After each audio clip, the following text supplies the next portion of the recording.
Assalamu alaikum wa rahmatullahi ta'ala wa barakatuh. Chers frères et sœurs, Allah subhanahu wa ta'ala nous a donné le meilleur des modèles que le prophète Mohammed sallallahu alayhi wa sallam. Lorsqu'il se couchait, alors le prophète sallallahu alayhi wa sallam, il invoquait Allah subhanahu wa ta'ala par plusieurs invocations. Parmi ces invocations, il lisait surat al-Mulk et surat al-Sajda.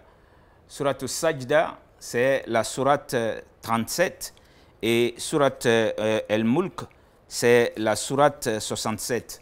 Le prophète lisait ces sourates parce que surat al-Mulk, précisément, il va dire qu'il souhaite que toute sa communauté puisse mémoriser la surat 67, la royauté, parce que cette sourate-là a déjà intercédé pour quelqu'un jusqu'à ce que Dieu ait pitié de la personne. Donc, en s'endormant, le prophète avait l'habitude de lire cette sourate parce que si tu ne t'es plus réveillé, au moins, tu as pu lire cette sourate qui pourra intercéder pour toi le jour de la résurrection devant le Seigneur. Alors, surat Sajda nous démontre combien de fois Dieu aime ceux qui se réveillent dans la nuit pour prier. Et donc, il lisait cette sourate, une manière de préparer l'âme à se réveiller dans la nuit pour prier. Alors, parmi ces doigts aussi, il disait « Allahumma aslamtu nafsi ilayka wa fawadtu amri ilayka wa wajahtu wajhi ilayka wa alja'tu zahri ilayka ragbatan wa rahbatan ilayka la malja' wa la manja illa ilayka amantu bi kitabika allazi anzalta wa bi nabiyyika allazi arsalta ». Alors, qu'est-ce que cette invocation signifie? Allahumma aslamtu nafsi ilayka.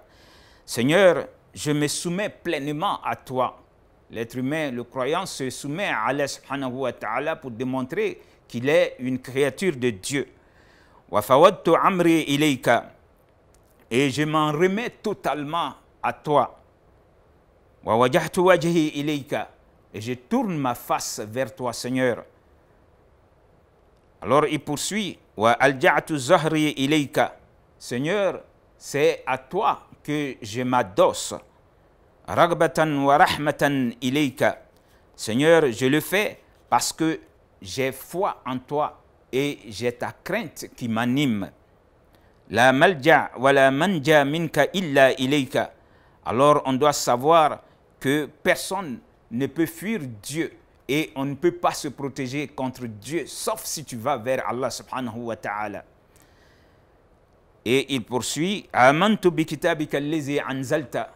Seigneur, je crois en ton livre que tu as fait descendre, qui est le Coran, qui est ton dernier message pour l'humanité. Wa bi nabiyyika allazi arsalta. Et je crois aussi en ce messager que tu as envoyé pour sauver l'humanité, qui est le prophète Mohammed sallallahu alayhi wa sallam.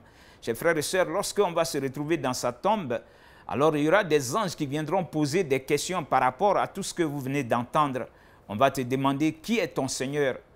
Alors, quel livre qui a régulé ta vie? Quelle est ta religion?